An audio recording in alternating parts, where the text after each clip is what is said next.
La memoria está hecha no solamente de relatos y de cifras, la memoria está también de rostros, la memoria está de sonidos, la memoria está hecha de sabores, que nuestro país está lleno de historias de dignidad, de humanidad y resistencia, y que es ahí donde tenemos que ir tratando de que esas fotografías y esos relatos generen una reflexión, que el otro es mi prójimo y que ese prójimo sea de un pueblo negro, de un pueblo indígena, sea de un pueblo mestizo, es mi hermano y es mi hermana, pero que también es prójimo el páramo y el oso de anteojos, y que nuestra responsabilidad es enamorarnos de la vida, que nos convocan a trabajar por la paz para un país que lo tiene todo y que es necesario juntarnos para lograrnos.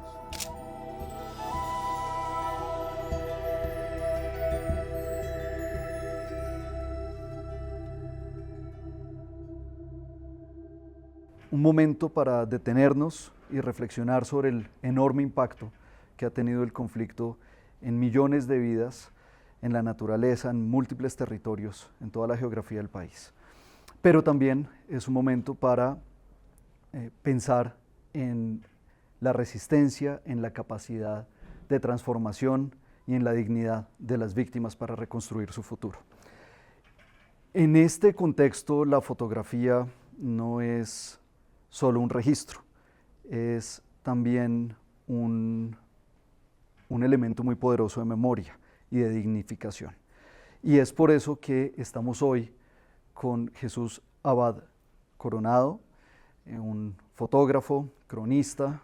y yo diría caminante profesional en Colombia, quien ha recorrido el territorio para captar, con su lente, para ser testigo de muchas de las realidades que otros no quieren ver. En este espacio vamos a conversar con Jesús sobre sus impresiones alrededor de la memoria,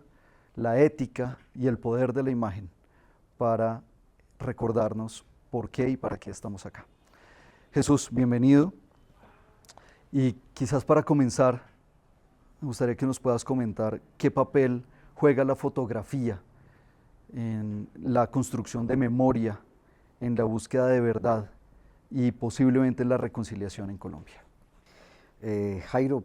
para mí es muy grato poder estar en este espacio al que ustedes me han invitado desde el programa del PNUD en Colombia, entendiendo que muchas veces hemos también trabajado juntos, que ustedes son aliados no solamente del trabajo que hacemos los periodistas, sino aliados con el sector privado y con la comunidad internacional para llevar a los territorios que han sido marcados por la violencia, ayudan a llevar programas de desarrollo, programas de educación,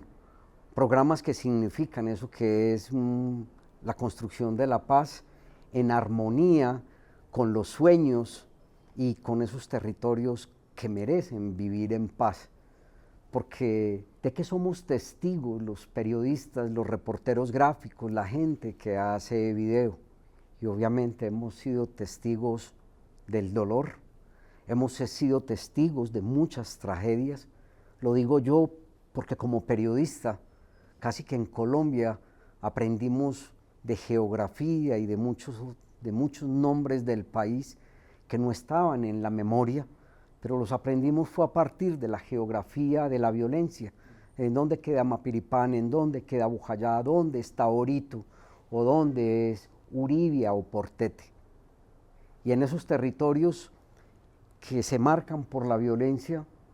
obviamente la gente tiene sueños. La gente que habita allí, esos hombres y mujeres, hoy lo decía en una conversación con ustedes mucho más ampliada, la gente tiene sueños de vivir en paz, porque lo único que quieren es que el Estado, si no les garantiza la vida con dignidad, con educación y con salud, por lo menos permitan que vivan en paz, porque la gente nuestra sabe y entiende que en medio de condiciones a veces muy difíciles, uno dice, ¿y cómo? ¿Y en un desierto se siembra maíz? Y claro que en un desierto se puede sembrar maíz y se cosecha para guardar en las épocas de veranos más altos. Y entonces es entender que esos cielos estrellados en regiones apartadas o que esos cielos de mucha lluvia tienen significados para nuestra gente cuando aprenden de las estaciones, cuando saben qué se siembra o qué se corta en creciente o en menguante. ¿Y qué hacemos los periodistas? Pues también contar esas historias y hablar de la resiliencia o de la resistencia, hablar de la vida y de los sueños y las ganas que tiene nuestra gente de poder vivir en paz. Pero a veces, como te decía, somos testigos de muchas situaciones duras. Pero si algo tiene que poner uno como periodista o como persona que trabaja en las ciencias sociales, es decir, no podemos dejar de hablar de la esperanza, porque hemos sido testigos en muchos lugares del país del amor con el que la gente vive. Es difícil ser un desplazado en Bogotá, en Medellín, en Cali o en Barranquilla. La gente quiere ese lugar de la geografía donde cuando abrieron los ojos supieron lo que eran las montañas, donde estaba el sonido del canto de los pájaros, donde lo que es el sabor de un cilantro, de un cimarrón, de una planta aromática, de una guayaba, un mango, una naranja, ver las mariposas o aprender a nadar en esos ríos de un país que lo tiene todo, pero que no hemos aprendido a convivir en paz. Justamente sobre esa, digamos, invitación a ver lo que hay en el país, quisiera que me cuentes un poco sobre qué tan potente es la fotografía para cambiar la percepción que hay de todos nosotros, de la sociedad, sobre lo que está pasando en los territorios. ¿Por qué? ¿Por qué la fotografía y por qué el fotoperiodismo? Hay algo que, digamos, yo aprendí. Yo quería ser un contador de historias escritas desde el periodismo. Soy el menor de una familia donde hay 8 hijos, donde antes de que yo naciera mataron a mis abuelos y a un tío. Y mi familia se desplazó por la violencia a Medellín. Y de tener unos padres campesinos y una mamá maestra y un padre sembrador, tuvieron que huir a la ciudad. Y crecí escuchando historias de ese dolor, de la impunidad, pero mi padre no se centraba mucho a narrar lo que había vivido, ni mi madre, ni mis hermanos mayores, que los 5 mayores, mis 5 hermanos mayores, yo soy el menor de esa familia de 8, habían tenido que salir huyendo como con la niña de la gallina, en Mapiripán, en el año 98, Lady Lorena. Pero crecí escuchando esas historias y cuando llegábamos al capítulo de la muerte de mis abuelos y el asesinato, mi padre ahí se quebraba y se quebraba mis tíos. Y mi madre solo recordaba que estaba en embarazo y que 8 días después del asesinato, que fue el 17 de agosto del 60, el 25 de agosto, una hermanita mía nacía. Y tuvieron que huir a la ciudad. Y tú me preguntas a mí, es por la fotografía. Cuando yo quería escribir, en la Universidad de Antioquia, ese primer año asesinaban a 17 estudiantes y profesores, personas muy conocidas en Colombia como el médico y humanista Héctor Abad Gómez y personas menos conocidas como Pedro Luis Valencia, senador de la Unión Patriótica. Hubo odontólogos como Darío Garrido o periodistas que apenas se iban a graduar como Francisco Gaviria. Fue en 1987 y yo estaba en mi primer año y tuve mucho miedo y afiné el ojo y entendí que la fotografía podía ser una forma como tenía que contar la historia. Antes de terminar en la universidad, claro, mis mejores notas eran en reporterismo. Recuerdo que le tomé fotos al papá de María José Pizarro en marzo de 1990, a Carlos Pizarro, pero un mes antes le había tomado al candidato de la Unión Patriótica, Bernardo Jaramillo. Ahí los tenía en el computador. Yo no quisiera contar tantas historias, pero no puedo. Son 33 años de ejercicio después de que terminé en la universidad. Pero entendí que tenía que afinar el ojo y de que un poeta por allá en los años 80, tal vez en el 87, que se llamaba Chucho Peña de Bucaramanga, que asesinaron. Y Chucho Peña era un hombre que decía, como otros poetas universales, de que si a uno le cegaban sus ojos, le tapaban sus oídos, había que saber ver con el corazón. Y yo aprendí a ver con el corazón y a entender que la historia que había vivido mi familia le había vivido mucha gente en los territorios, y que cuando yo empecé en la universidad, todo eso que pasó, y cuando salí, o sea, yo antes de terminar la universidad estaba montando mi primera exposición, y en el año 92 traje la primera exposición aquí a Bogotá siendo estudiante. No hablaba de la violencia, hablaba de la alegría en los barrios populares de Medellín, y me invitó el padre Pacho de Ruz a exponer en las paredes del CINEP, y salieron las primeras notas en prensa de un fotógrafo, periodista, que sabía ver el alma de una ciudad en medio de la violencia del narcoterrorismo de Pablo Escobar, pero que cuando salió de la universidad y empezó a caminar en un periódico como El Colombiano durante 9 años, hasta comienzos del 2001, empezó a darle rostro a la gente en los territorios y a nombrar y nombrar para no olvidar, darle rostro y nombre a la gente en los territorios. Y con el paso de los años, contando tantas historias, dije, también tengo que contar la historia de mi propia familia. De pronto hoy no lo hice, pero en el documental El Testigo, para quienes están escuchando este podcast, está en la página, en la app que tiene Caracol Televisión, di tú, un documental que estuvo en Netflix y se llama El Testigo. Y hay una colección de libros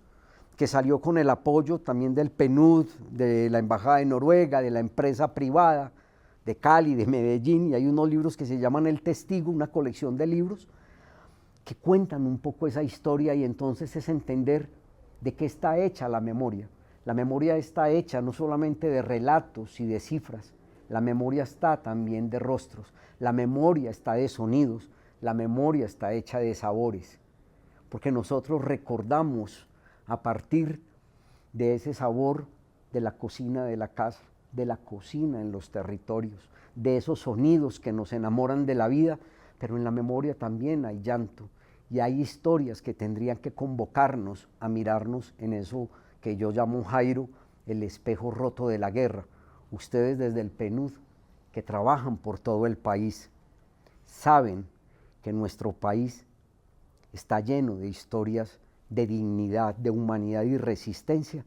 y que es ahí donde tenemos que ir tratando, cuando hablamos de que esas fotografías y esos relatos generen una reflexión, no sed de venganza y odio. Entonces la fotografía nos permite entender que el otro es mi prójimo, y que ese prójimo, sea de un pueblo negro, de un pueblo indígena, sea de un pueblo mestizo, es mi hermano y es mi hermana, pero que también es prójimo el páramo y el oso de anteojos, es prójimo el colibrí y la mariposa, o los tiburones y las abejas, y que nuestra responsabilidad es enamorarnos de la vida y militar en ese partido, y no pararnos desde una trinchera ideológica para decir, nosotros somos el partido que tiene la verdad. Yo creo que la verdad en Colombia, y ustedes desde el programa de Naciones Unidas bien lo saben, el partido debería ser el de esas víctimas y el de esas madres y padres que nos convocan a trabajar por la paz para un país que lo tiene todo, y que es necesario juntarnos para lograrnos. Jesús, y la imagen del espejo roto de alguna manera transmite que en realidad hay un diálogo en la fotografía entre lo que se capta y quien está del otro lado del lente. Y eso es claro en tus exposiciones, yo ya he estado en un par, y es también claro en El Testigo y otro tipo de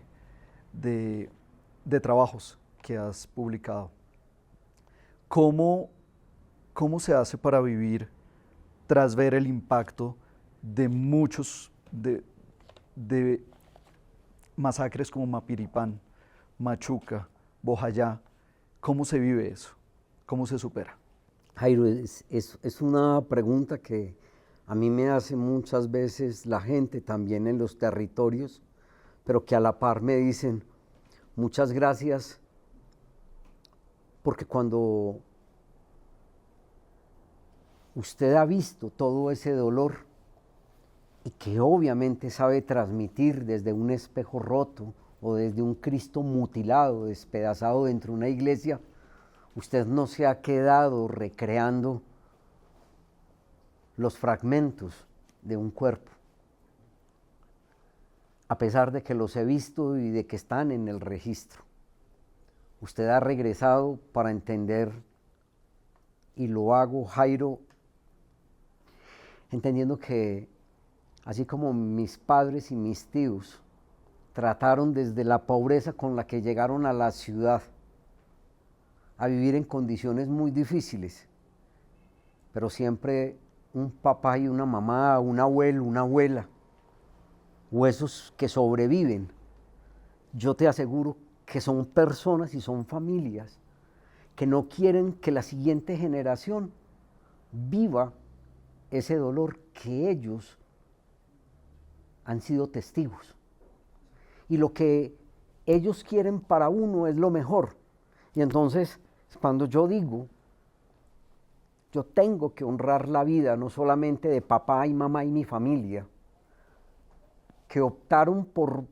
decir, si en la casa no hubo nunca para que nosotros nos montáramos en un triciclo o en una bicicleta, yo no lo lamento,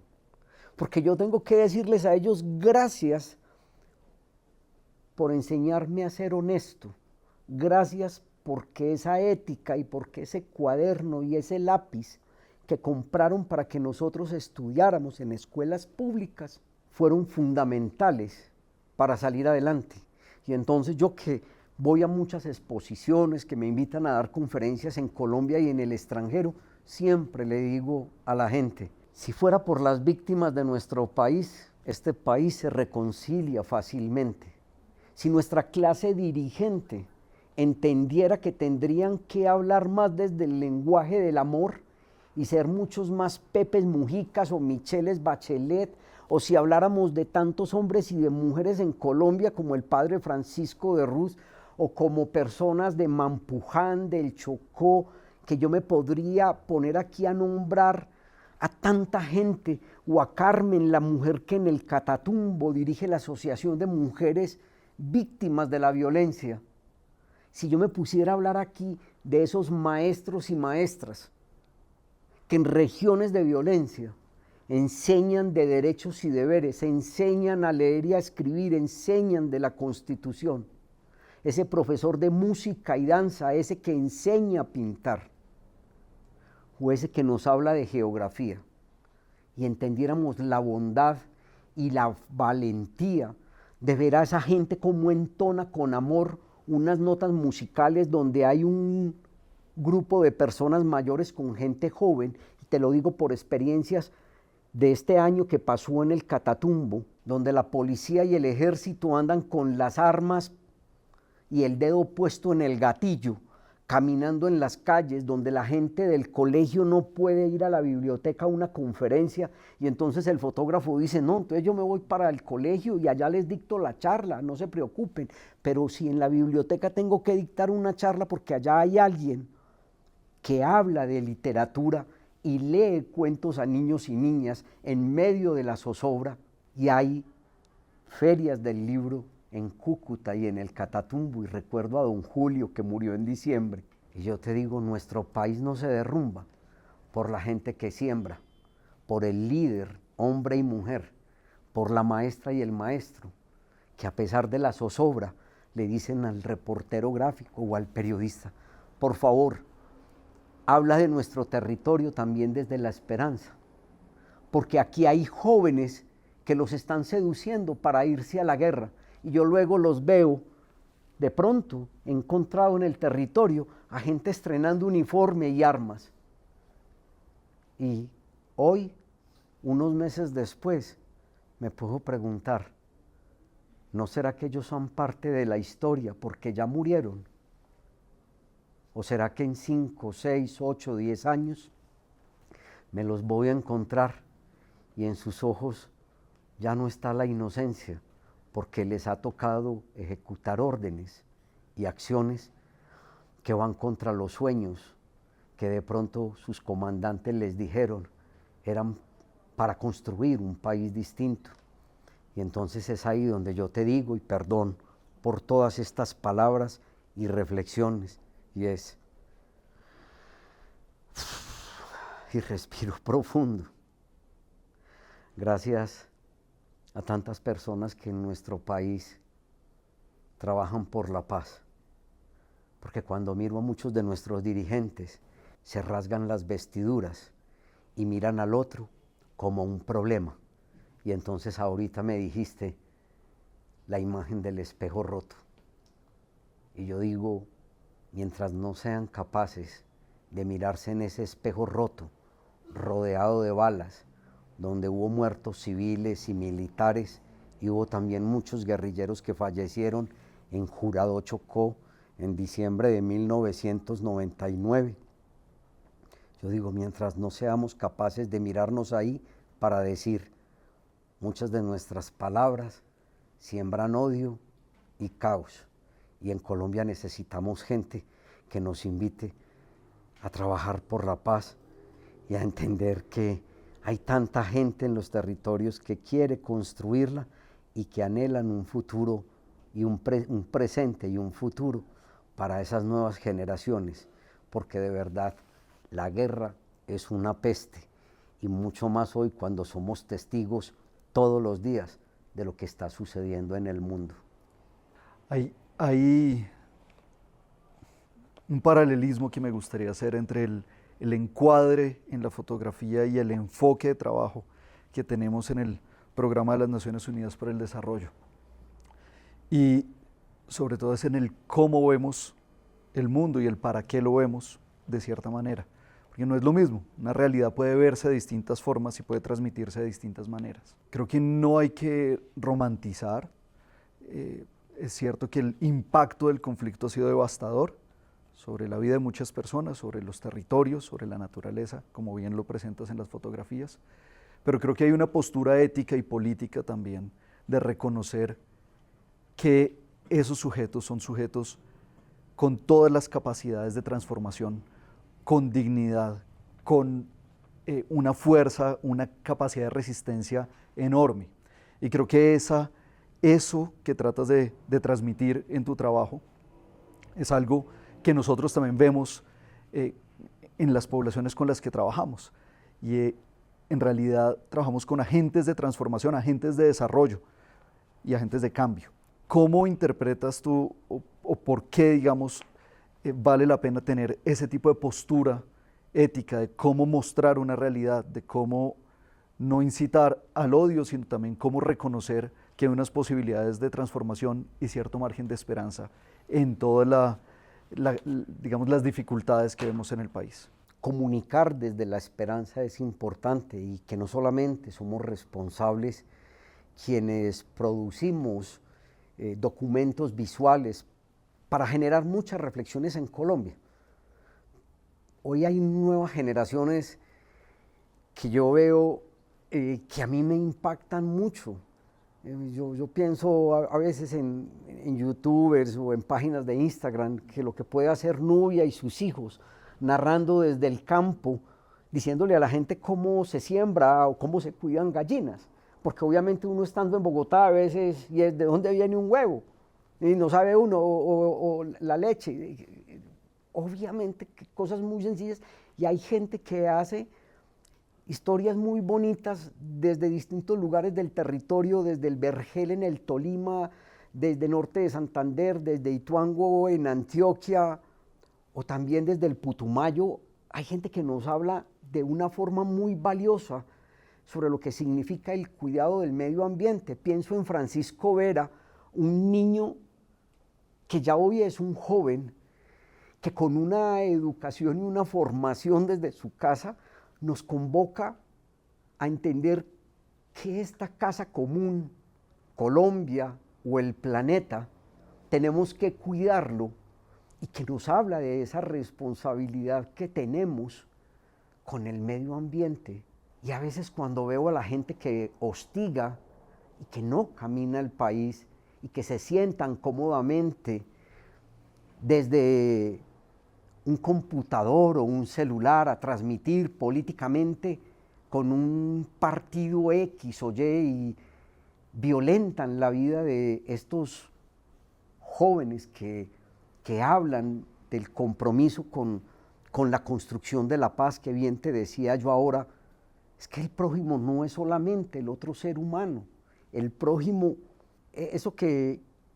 decía el Papa Francisco, el Papa anterior, cuando la encíclica, el Laudato Si, el cuidado de la casa común, y es, yo prefiero hoy una juventud que a mí me marche, ¿no es cierto? No que me siembre odio y que me marche porque quieren cuidar el páramo y que vuelven personaje al señor Frailejón, por lo que significa en un país que tiene la mitad de los páramos del mundo y el más grande está aquí a 1 hora y media de la ciudad de Bogotá, el páramo del Sumapaz. Y entonces yo sí le hago un llamado, digamos, a estas generaciones que hoy utilizan las redes sociales y que algunos periodistas nos quieren volver influencers y nos quieren volver entonces dirigentes políticos. Y yo rechazo eso porque mi ejercicio es el periodismo. Obviamente sí, podría ir a un debate o podría ser parte de esas listas que en algún momento me ofrecieron hace unos años para que fuera candidato por un partido X o Y. Y yo les digo, perdón, mi ejercicio es el periodismo. Mi ejercicio es estar con la gente y caminar en los territorios. Yo quisiera seguir caminando, mirando de frente y a los ojos, entendiendo que esa gente que está en los territorios y que me recibe y que han sido, digamos, mi protección, necesitan que alguien cuente su historia. Si esas personas que hoy, desde distintos sectores, llegan al Congreso, conocieran un poquito más el país y el dolor que se ha vivido por un sector u otro sector armado o por dirigencias políticas y a veces por la criminalidad de algunos empresarios, entenderían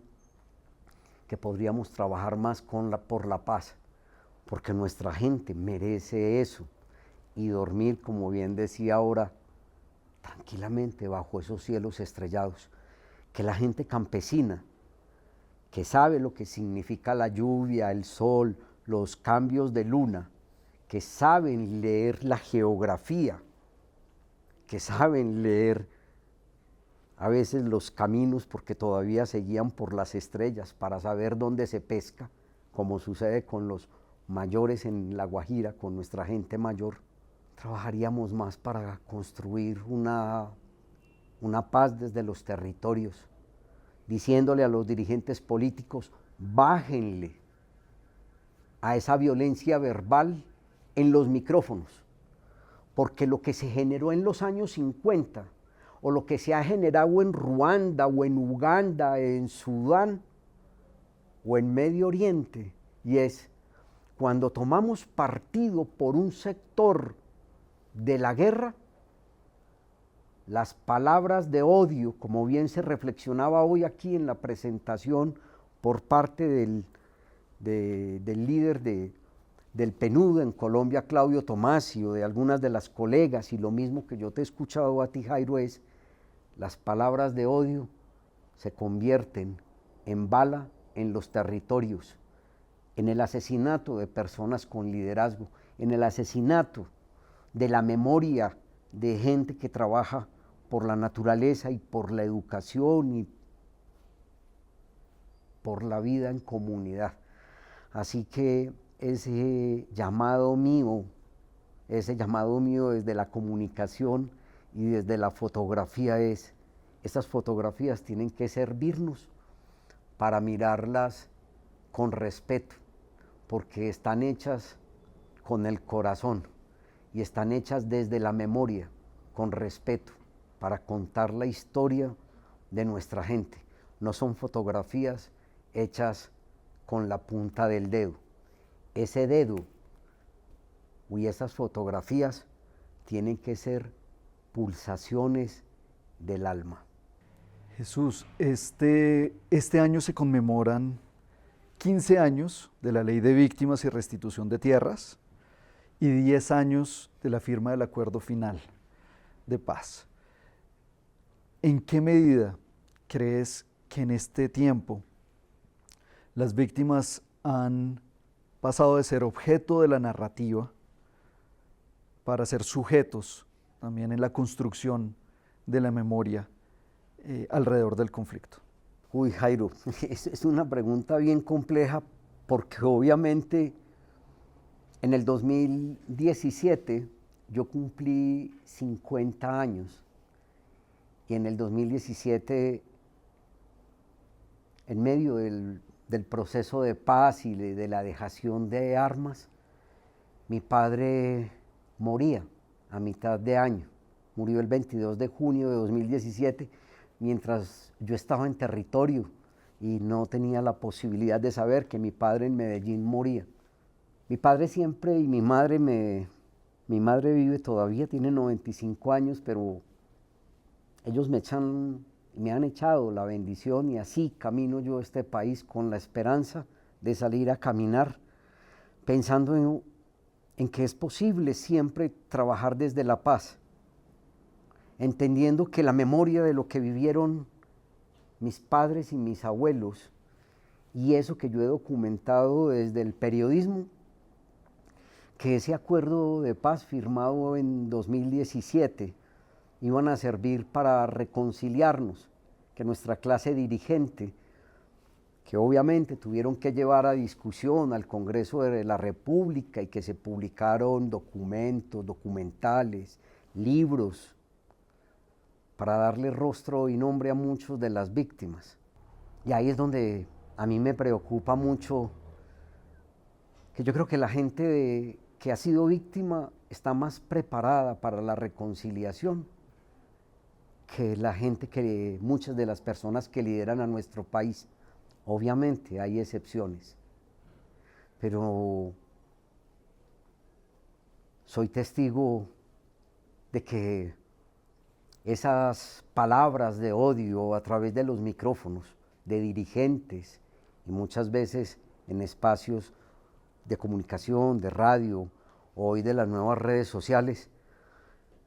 no entienden que todos esos rostros,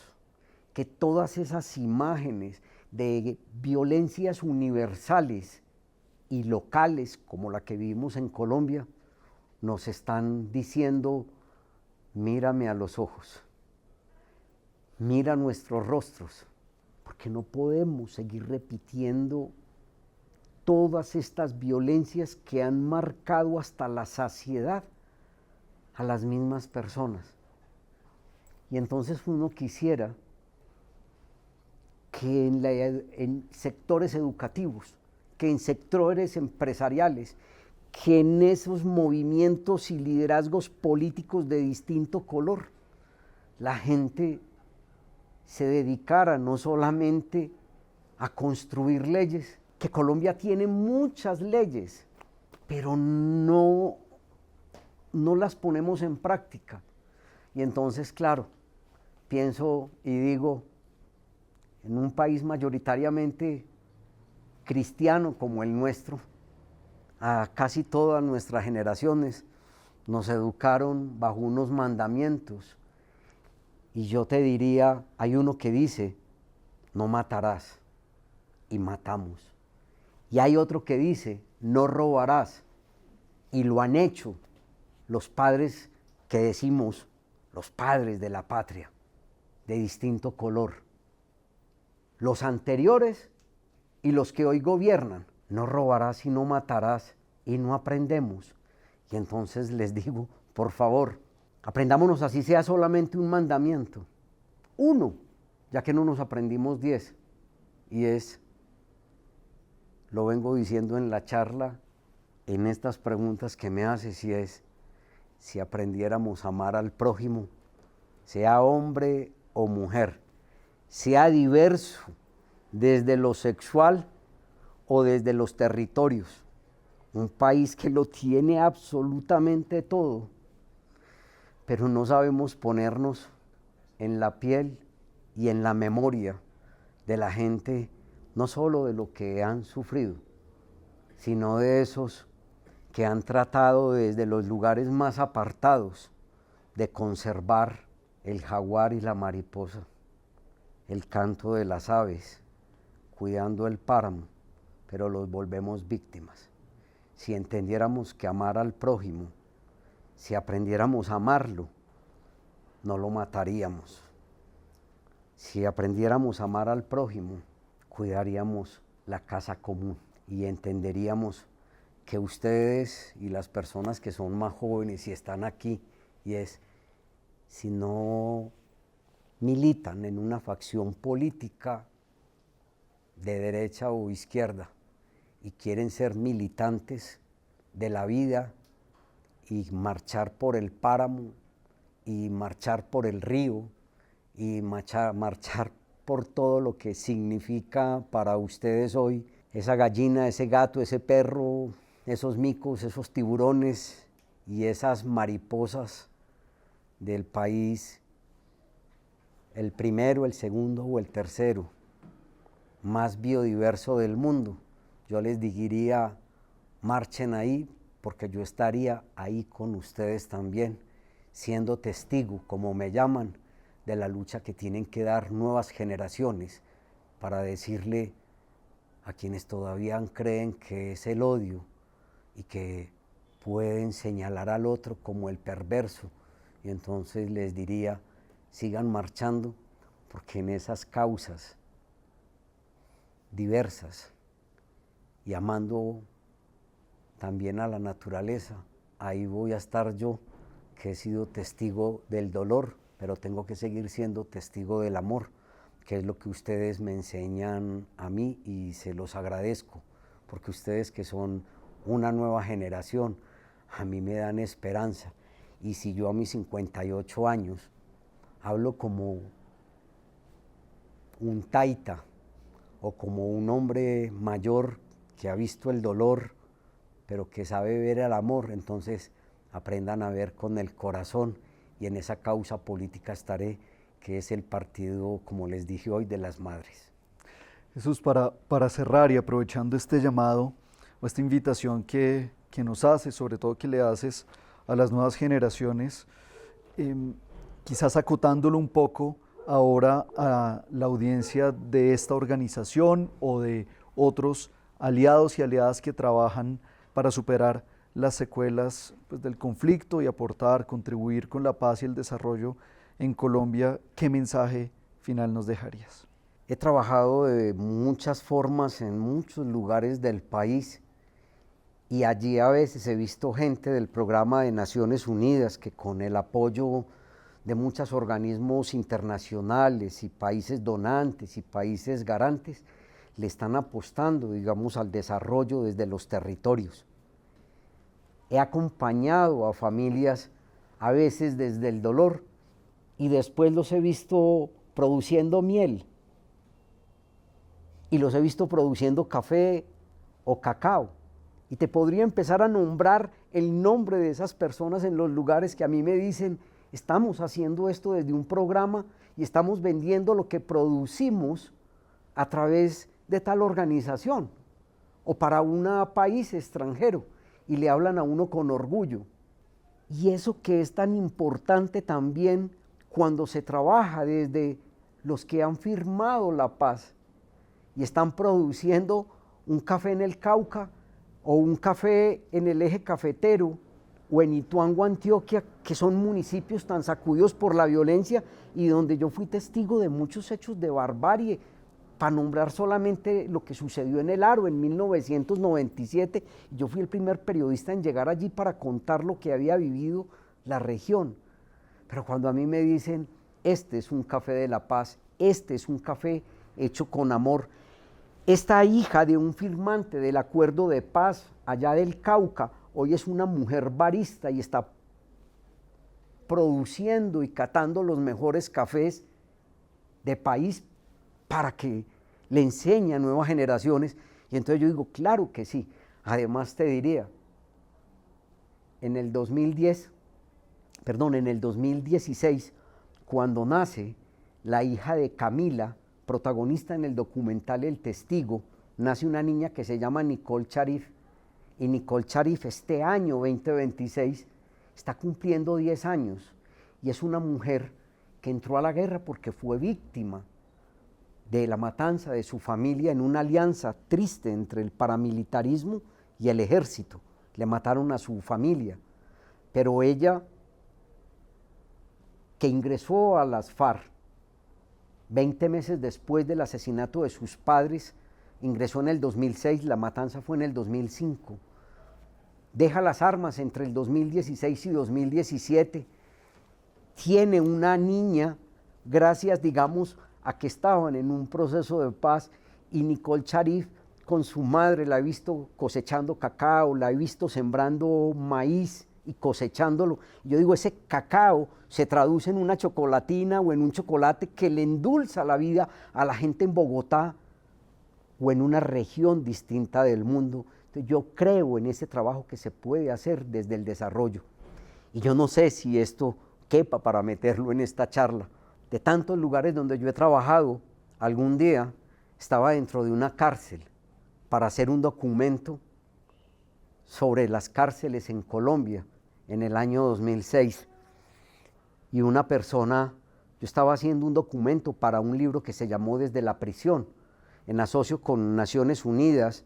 la Defensoría del Pueblo y la Procuraduría. Y entonces fui a hacer este trabajo dentro de la cárcel, y entonces varios internos me dijeron, ¿y para qué vamos a contar lo que vivimos dentro de la cárcel si ustedes, y yo iba con Naciones Unidas como fotógrafo en un programa de Naciones Unidas de Derechos Humanos, me dijo, si ustedes saben lo que pasa aquí y cada año vienen y monitorean y nos preguntan lo que pasa y la situación a veces no mejora? Y entonces se para otro interno y le dice, óigame, ¿usted se imagina qué pasaría si la gente de Naciones Unidas no llegara a ver lo que nos está sucediendo y no sacaran los reportes? ¿Se imagina lo que pasaría? De pronto estaríamos, es mucho peor. Por lo menos alguien nos escucha. Y hoy llegaron con un fotógrafo al que tenemos que ir a mostrarles lo que pasa con la alimentación, con los lugares de educación, con la falta de salud, con la falta de oportunidades de trabajo. Y eso él lo va a contar. Y bueno, salió un libro que se llama Desde la prisión, porque era una forma de dejar testimonio de lo que pasaba. Yo cuento esto para decir, si en algún lugar hay una persona de alguno de los programas de Naciones Unidas trabajando desde la multiplicidad de trabajo que hacen, o con las mujeres, o con los cultivos ilícitos, pero especialmente desde los programas de desarrollo que hacen en los territorios, sembrando, produciendo, educando, dándole oportunidad a las mujeres, a los territorios y a la gente, a los pueblos indígenas, a los pueblos afro, que se eduquen y que entiendan que eso que hoy sucede en los territorios, a pesar de la violencia, la gente nuestra continúa resistiendo. Y yo sé que eso se logra porque es importante darle voz y darle oportunidad a la gente, no solamente de que con la palabra, sino que con el trabajo se produzca para vivir en paz. Nuevamente muchísimas gracias por acompañarnos, por estar aquí presente, no solamente ofreciendo tu testimonio a través de la fotografía, sino también de los mensajes potentes que compartes, dándole, como bien dice, rostro y nombre a tantas personas que constituyen ese relato de la diversidad colombiana, de la dureza del conflicto y de la violencia, pero también de la esperanza, la dignidad y la resistencia. ¿Me permites 30 segundos, Jairo? Y es que las nuevas generaciones entiendan que la memoria se tiene que trabajar en clave de presente y futuro, no para sembrar odios y sed de venganza, sino para sembrar la esperanza y la no repetición de tantas violencias, porque con tanta riqueza que tenemos, les aseguro que si en este país todos nos ponemos a cargar un ladrillito, como la familia Madrigal en la película Encanto, seguramente yo soy testigo de eso y vamos a sacar este país adelante porque tenemos gente maravillosa. Así es. Muchas gracias, Jesús. Muchas gracias también a quienes nos han acompañado aquí en este recinto y a quienes nos han podido seguir en la reproducción de este espacio. Nuevamente, gracias. Que estén muy bien.